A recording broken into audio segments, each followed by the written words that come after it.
একটা সবুজ সুন্দর জঙ্গলে থাকত ছোট্ট পাখি মিঠু আর তার স্বামী বাবলু। কিন্তু বাবলুর একটা বড় সমস্যা ছিল, সে ভীষণ আলসে। তার প্রিয় কাজ ছিল সারাদিন ঘুমানো, আর তাই সে ঘুমিয়ে পকোড়ার স্বপ্ন দেখছিল। মিঠু তাকে ঘুম থেকে না তুলতে পারে একটা পকোড়া নিয়ে এসে বলে, এই দেখো তোমার জন্য আমি পকোড়া এনেছি।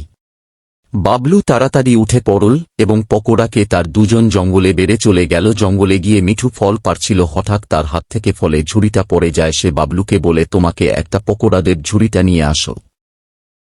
শুনে বাবলু দৌড়ে ঝুড়িটা নিয়ে আসলো। ঘরে গিয়ে তারা দুজন আলোচনা করতে লাগলো যে কি করে সহজে বড়লোক হওয়া যায়। বাবলু বলল, মাটি কুঁড়ে গুপ্তধন পাব। এরপর তারা মাঠে গিয়ে মাঠে করতে লাগলো এবং সেখানে বীজ করতে দিল। তারপর সেখানে জল দিল। বাবলু সেই মাঠে বসে অপেক্ষা করতে লাগল। দিন পেরোতে থাকল। 1 মাস পর দেখা গেল গোটা মাঠ জুড়ে সোনা অনেক ফসল হয়েছে। এটা দেখে বাবলু অবাক হয়ে গেল। সে আনন্দে আত্মহারা হয়ে গেল। সে বুঝল কর্ম করলেই তবে ফল আসবে। এরপর তারা সবাই মিলে ফসল কেটে বিক্রি করে সেই টাকা দিয়ে মজা করে খেতে লাগল।